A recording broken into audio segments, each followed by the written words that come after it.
Hello, welcome here at the Miracle Tech Shooter. Meron po tayo dito ng isang laptop na may grounded na keyboard po. Grounded po yung number 2 and the letter T sa keyboard niya. So of course, gawin natin lahat. Test natin. Pangalawa, try natin linisin per key. So, trinay ko na yun dito sa ating laptop. Mapapansin nyo, meron ang daming letter T. Just auto press. So, ito number 2. Auto press siya. So, ang ating gagawin dito is, since ayaw pa ng customer na ipapalit yung keyboard niya. So, ang gagawin natin dito sa ating laptop is disable natin. Pero kung mapapansin nyo, yung power button ng laptop na to is naka-built-in mismo sa keyboard. So, ang gagawin natin is disable natin yung iba, except lang po yung power button. So, watch kung paano natin gagawin, and check din niyo kung ano ang nasa loob nito. Acer Aspire 3. Yan, ang power button natin is ang and don't forget to subscribe sa aking YouTube. Hit din mo ang notification bell para post yung tips.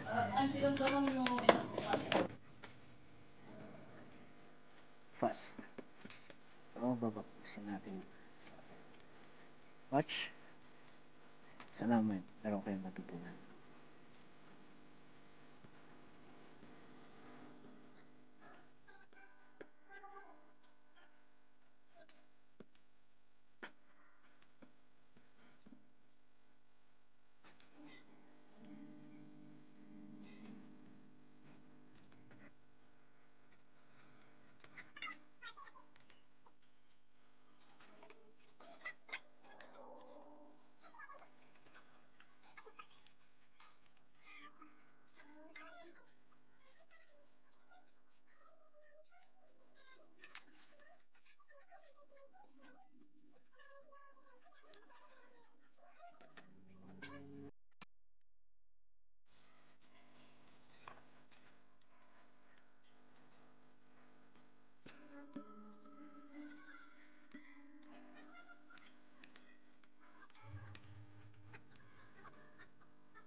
Here dito sa loob ng laptop.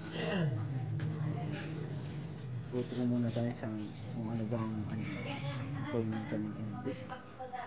SSD 128, and we have a spare slot for the memory. We have the hard disk, wireless LAN, protection ng Wi-Fi.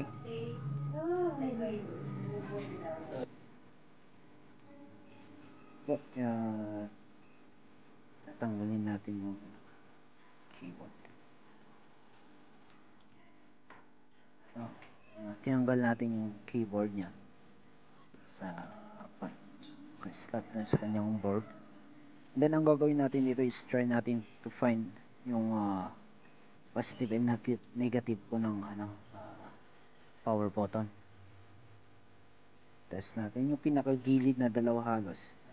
So yun, sa bali nag-on siya. Means to say yun yung connection ng switch.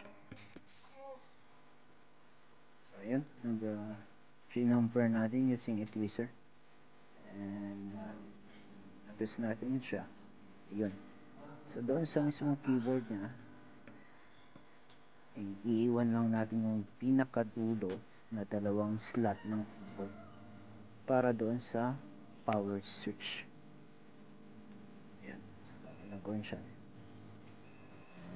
Ito na, ganun natin i-remedyo para ma-disable lang natin yung buong keyboard na nag-grounded, na siya rin nagkukos kung bakit naghahang o naglalag yung isang laptop dahil grounded yung kanyang keyboard.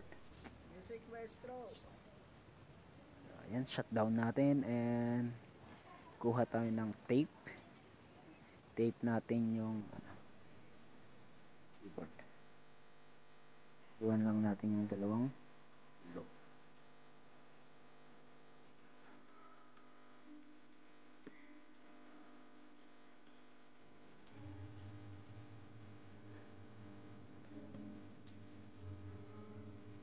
Ayan, gamit ko dito is yung clear tape, medyo manipis kasi kapag gamit tayo ng masking tape is makapal siya, hindi natin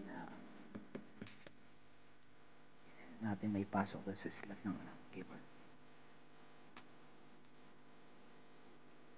Para din makadikit yung terminal ng switch doon sa may keyboard. Pag makapal, baka hindi didikit yung dalawang ngipin.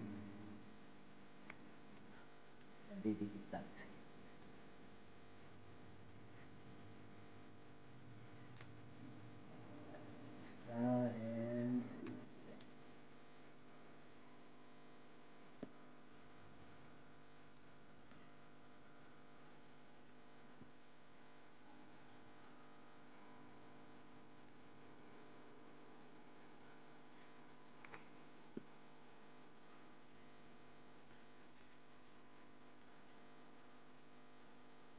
And stop natin and let's try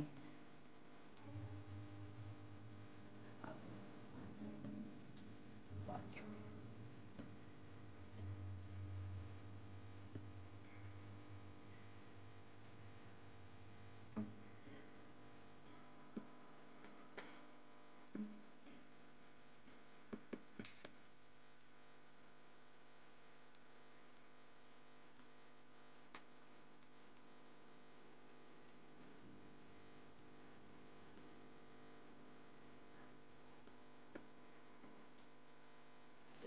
Tingnan natin. So ayan, gumana siya, dumikit, no?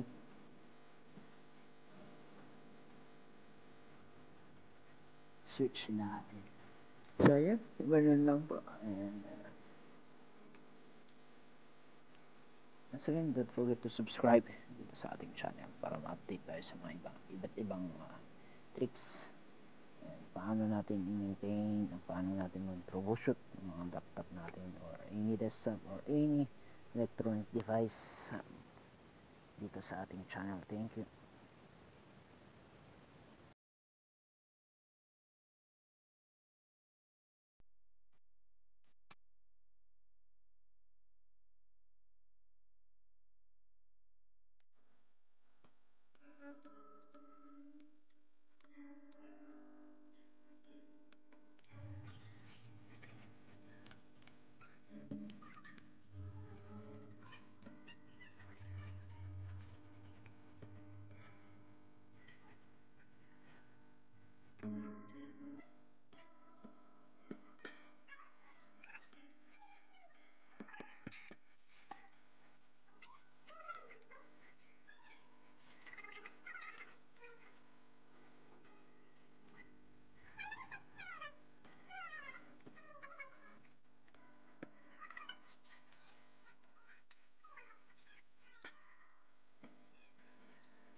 Yes!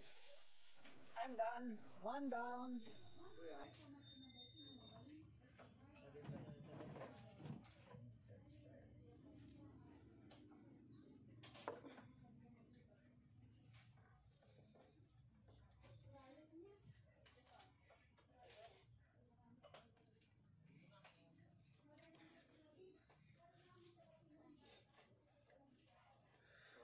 1 to 1,